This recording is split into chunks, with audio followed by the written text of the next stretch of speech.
Hello and welcome to another episode of Talk with J.O. This is your captain, Jackton Otieno. I'd like to welcome you to this week's episode. We have an incredible show lined up for you. But today I want to start, by thanking my amazing team. Without a team, you can't have something going. And I want to say a big thank you to our DOP, Mr. Ashu, Brayo, Raphael and Zosh, our editors, and G. I want to say a big thank you, for these guys, because they make this show happen. Without them, there is no Talk with J.O., there is no me. So thanks guys for ensuring our pictures are clear, our sound is good, our graphics and the editing is good. So thank you so much for doing an amazing job. Today's show is special.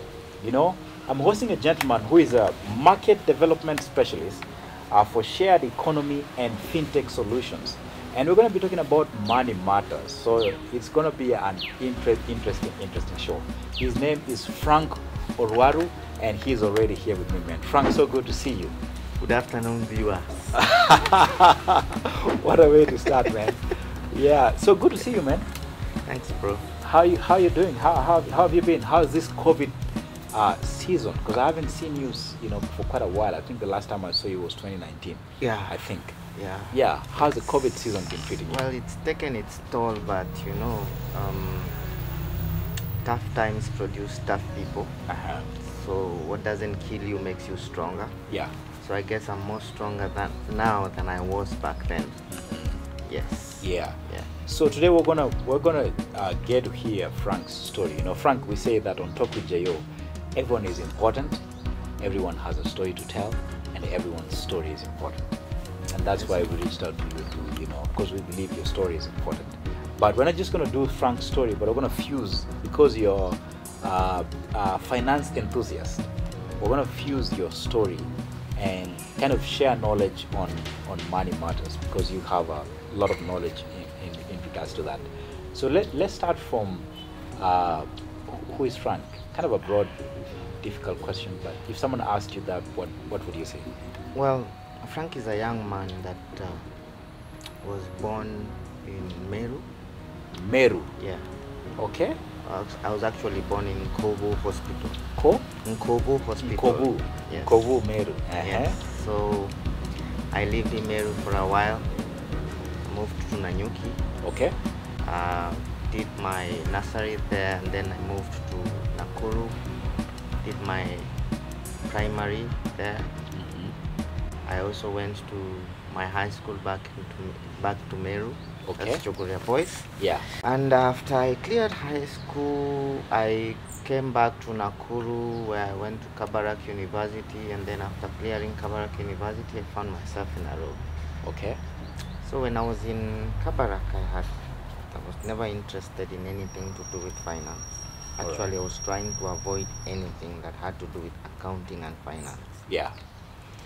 I didn't like math as much. That's why I was trying to evade that. Yeah. Yeah. You are a true Kenyan, man. I've had Meru, I've had Nanyuki, Yes. Nakuru, and then back to back to Meru, then Nanyuki, and then now Nairobi. I'm actually a true Kenyan because my dad is Kisii and my mom is Meru. Whoa. Yeah. Yeah. Very interesting. Yeah. Combination, but it's good, man. Yeah. I really like that, especially that your parents are from different tribes, because our country has a lot of negative ethnicity, so it's healthy when you're folks. So I know you're not married. Yes. I don't know which tribe you're married from. I just hope I will not marry from one of those. So you expand, you make it more. Yes. Okay. That's the plan. All right. But you know, you never know with these things. Yeah. You just have to take whatever God gives you, because they say a good wife comes from the Lord. Yeah. Amen to that, man. How's your childhood or upbringing? How was it like? Yeah. Well, my childhood was quite engaging, in the sense that my mom was really much involved with our growing up. Okay. And she was very strict. We never used to go out and, you know, play around. There was time scheduled for that, so not any time that you could just go out to play with your friends. Yeah. And whenever you found out playing with your friends, Yeah. the time that was not designated for playing with your friends, it was a disaster. So I didn't really love school, but I knew it was the future. I struggled a lot with studies. Okay. And even my mom can attest to it. Yeah. I think she spent a lot of money in my education, more than she could. Okay. As in, she would have spent less if I did not have that troubled study attitude. Okay. But the moment I got to university, it's when it crystallized to me that without education, without knowledge development, there is very little that you could do. I remember even in high school, there was a point where I was in Form 4 and I got a D in my first term. And I remember having a conversation with myself that culminated me going back to Form 3 without no one telling me. Yeah. Because I realized this is Form 4, this is the first time I have a D. What will D do for me? So I decided to go back to Form 3. So in essence, I spent 5 years in high school. Okay. All right. And then, did you know, I mean, where did this finance and enthusiasm come from? Because honestly, Yeah. Out of all the friends and the people I know, you're one guy who I know is really, really knowledgeable in the finance sector.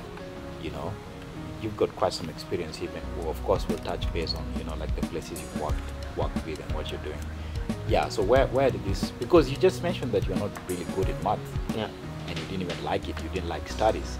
So at what point did this enthusiasm on finance come?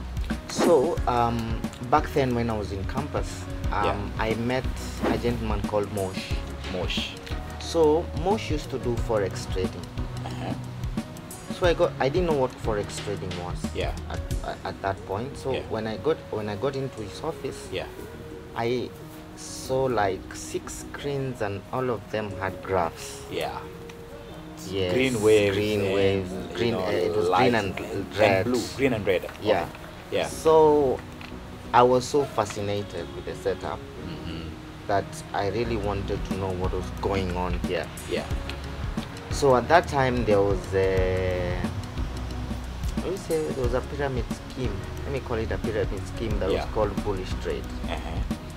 In this bullish trade, they were saying they're investing money into forex. Yeah. Where if you put your money there, it grows at 1% per day. 1% per day. Yeah. So when you calculate that annually, it comes to around That's 365%.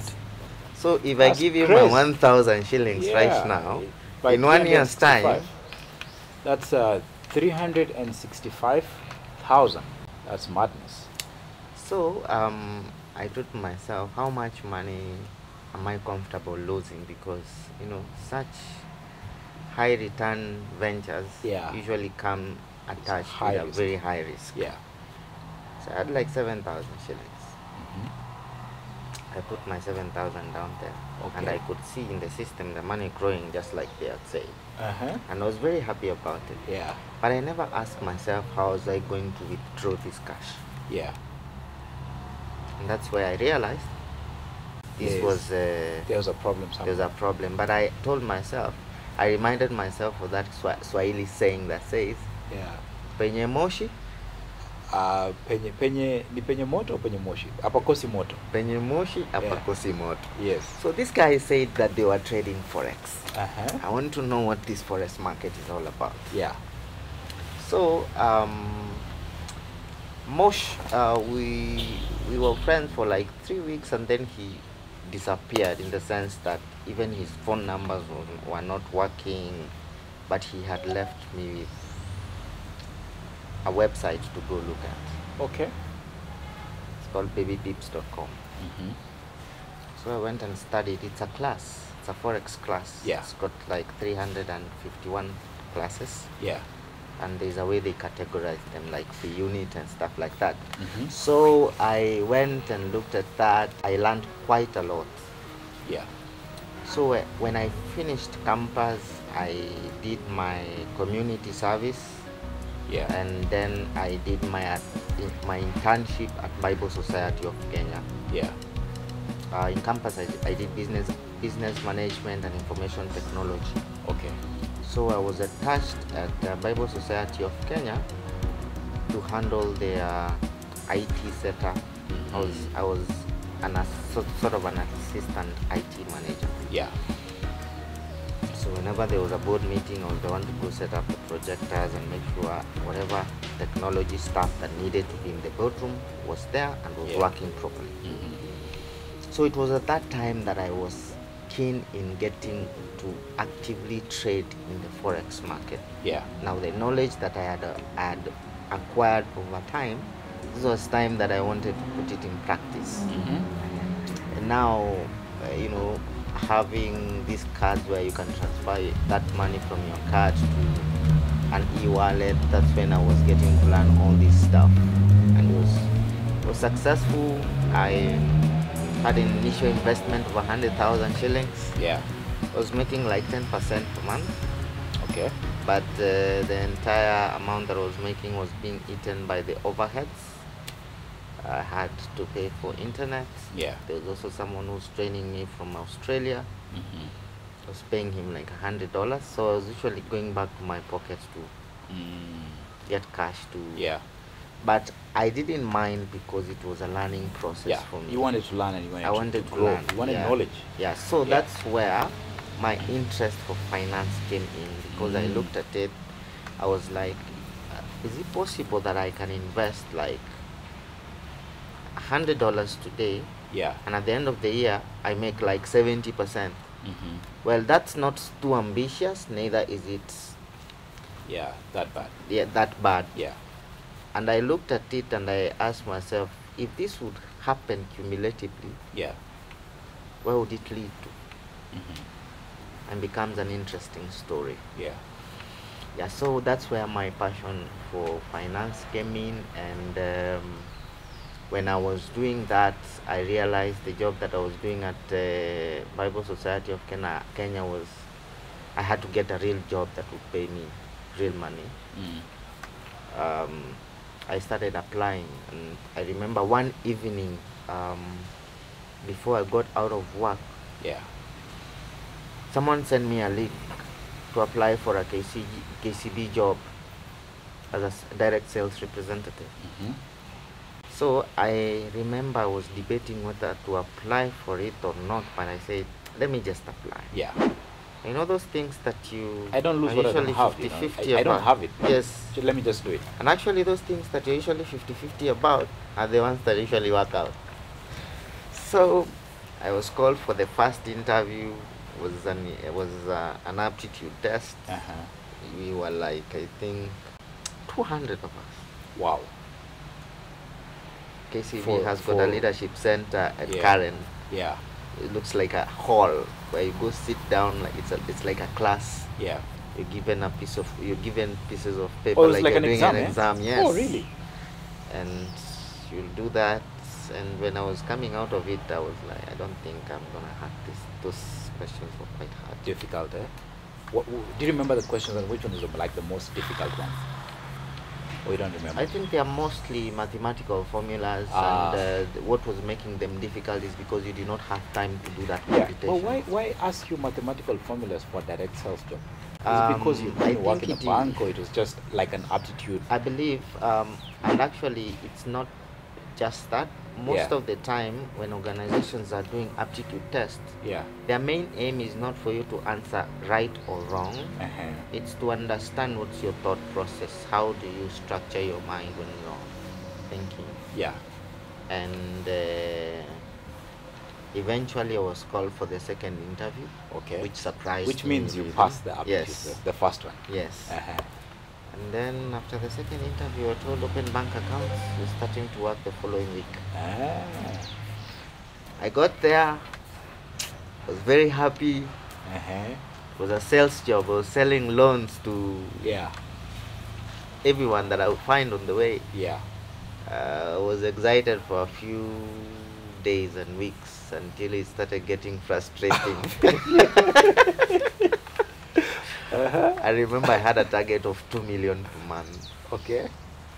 That's the And loan there's- you must sell. Yeah, and, Yeah. and I remember there's too much work for you to do for you to get this 10 million. Yeah. But I am an adventurous kind, so I started interacting with people from other department, other sales department, and I came across this guy from the mortgage department who told me that their target is 10 million. Yeah. And you're And like, he surpassed his previous target. yeah. I got interested, and I got to look at what involves being a salesperson for a mortgage product. Yeah. Cut a long story short, I went to my sales manager and I told him I want to move to mortgage. And I had made my mind, if I was not going to move to mortgage, I was going to Quit. resign. Luckily, he signed my transfers and I moved to mortgage. Okay. In mortgage, I was trained, and I started looking for ways in which that I could also surpass my targets. Remember, personal banking was 2 million. 2 million. Mortgage is 10 million. Yeah. So annually, for mortgage, for you to meet your target, you have to bring in around 120 million worth of loans. Wow. So I was attached to the famous Kipande House branch. Yeah. So stayed there, and then I was moved to industry area. And I grew their book to from around 6 million to around 100 million. Wow. And I remember the last year for me to be at KCB, my performance was around 260%. Out of a target of 120, Yeah. I brought in like 300 Yeah. million. Yeah. And I thought I'd hit my ceiling, Yeah. so it was time for me to Move. and find something else that Yeah. was more challenging than that. So it was at that time that housing finance came calling. I don't know who had told them about me, because I remember it was at that period that I was the second best in the region in terms of sales. Wow. There was another guy. You know, just before you tell me about this other guy, I find it interesting. You are the second best person in the region in terms Yeah. of sales. Yeah. And Frank, you don't look like someone who talks a lot. You know, because salespeople, I know my brother. You know, one of my brothers, works in the hotel industry and does a lot of this sales and marketing stuff and IT. And he talks a lot. He knows how to sweet talk people and all that. So are you trying to say that sales is not about sweet talking? It's not about all these things? Or maybe you talk and I don't know. One thing I'll tell you, Jackson, is sales is something that everyone has to have. It's in everyone's life. Yeah. But what was your secret to be able to grow, like at whatever, I don't know, it's about 200 and something, 260%? Well, I think we've grown up in the period where our parents used to tell us, or we've heard people saying during our parents' time, think outside the box. I think this period that I am in, the period that I was in till now, Yeah. is that period when you realizing that there was no box in the first place. Mm-hmm. Because if someone tells you think outside the box, Yeah. have you ever get to a point and ask yourself who put that box there in the first place? Yeah. So I had to think in the sense that there was no box in the first place. And how do you do that? I am attached to one branch and I cannot depend on walk-in customers to meet my target. Yeah. So I sit down and I ask go. myself, how many branches within Nairobi do not have a direct sales representative taking care of mortgages? I knew branch managers wanted this product in their book because it's a high value product. That's right. The interest income that comes out of a mortgage product spans 10, 15 to 25 years. Every branch manager wants this. Yeah. But packaging that loan is too much work. No one wants to get involved in. So I sat down and I listed down all the branches that did not have a mortgage representative. Yeah. And I went and visited those branch managers in person and told them, if you get a mortgage client, this is my number, please call me. I'm gonna process that loan. The appraisal amount is going to go to my branch because it's my branch that pays my salary. Yeah. The rest of the interest income comes to your branch. And we had an agreement. We also had an agreement with my own branch manager from the branch that I was attached to, and she agreed. So that's how I was able to make the kinds of sales that I made, because I would go to like Rimuru, I would find they have collected files worth 35 million. My job was just to process the loan and to get back to the client. I would go to Mashariki, I would do the same thing. I would go to another branch, I would do the same thing. All right. Yeah, so I was not really going to convince people. Yeah. Because you can never convince someone to buy a mortgage. Yeah. Yeah. They already know what they want. They already know what they want. You're just advising them. Yes, I was just advising. Yeah. Okay. And then now you moved from KCB. So I moved from KCB, I went to housing finance. Yeah. And now that's when it became a bit difficult. Yeah. It was about this time when the government had, the parliament had come up with this proposal of having the interest rate capped. Yeah. So the ripple effect to that is that commercial banks would easily see purchasing of government bonds as a more easier option than lending to the market because of the risk factor. Yeah. The risk that they had already calculated for the market in Kenya was running past 17%. But here is the government telling them you cannot lend more than 14% interest. So they would rather invest on corporate bonds. The bonds. Government bonds, because they are considered risk-free. Yeah. And they are sure the government will. Yeah.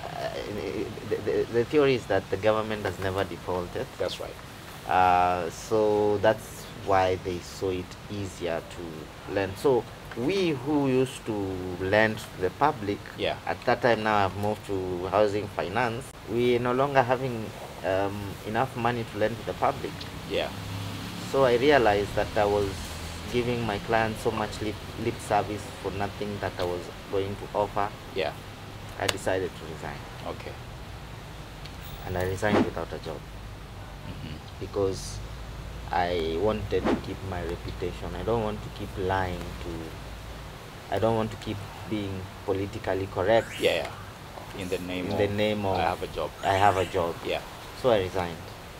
And I was out for 2 months. Okay. It was quite tough. But there was a job that I'd really pursued for 3 years. Remember, I'd even sent like 8 applications. Wow. And the reason why I was so eager to work in this company is because of my background, Forex. Okay. All right. The interest that I had in Forex. Okay. Because this company was the one that was charged, the platform that was owned by this company Yeah. is where the 70% of all the forex transaction global forex transaction passed through Their platform. You know how big is the FX market? It trades at a tune of $1.7 trillion a day. Yeah. So count 70% of that Yeah. is passing through a platform of a company that you're pursuing to work for. Yeah. Yeah. That's 100 trillion Kenyan shillings. Reason being, Yeah. I wanted to learn. Yeah. That was only what was taking me there. Yeah. And this company was what's the name of the company?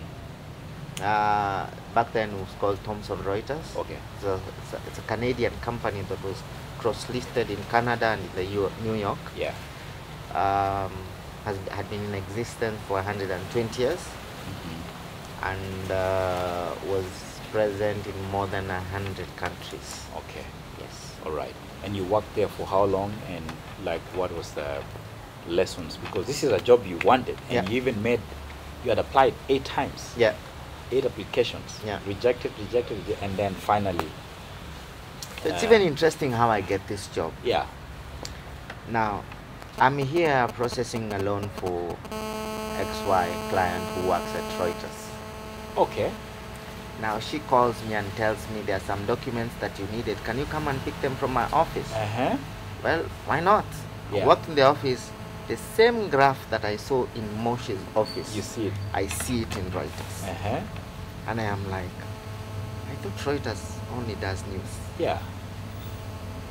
What do they have to do with this graph? So I went to the website and I read from corner to corner just to get to understand what they do. And I realized news only covers 3% of their revenue. Yeah.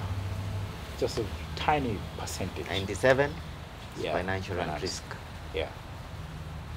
In the sense that all treasuries, all commercial bank treasuries will depend on Thomson Reuters data for them to know what's the position of foreign currencies at any one given time. Wow. So I wanted to be at the middle of that so that at least the people who created these things, the people who keep on developing it, the people who keep on training the market about best practice in financial markets, are in these organizations. So I'm learning from the best. Yeah. That was my goal. Nice. So I meet this lady, I pick the documents, I have gone and done my research and known what it is all about, and I have already determined in my mind that one day I'm going to work for this company. So at that time I used to go to a church called Sitam, Valley Road, I guess. That's one thing we have in common with you. That's right. And I remember there's, I think it's still there, service on Saturday in the evening. Yeah. And I remember every Saturday when after the service, I used to live in high rise. Yeah. There was an opportunity for me to leave Sitam and go to Kenyatta, get a matatu to high rise. Yeah. But I deliberately chose to come to town so that I can stand at the GPU and look at financials and tell myself one day I'm gonna work in that office. And I did that every Saturday. Yeah. Yeah. Interesting. Very interesting. And wow. That's amazing, man. That's amazing. But now, that was 2017. Actually, it was 2016, 2015, 2016.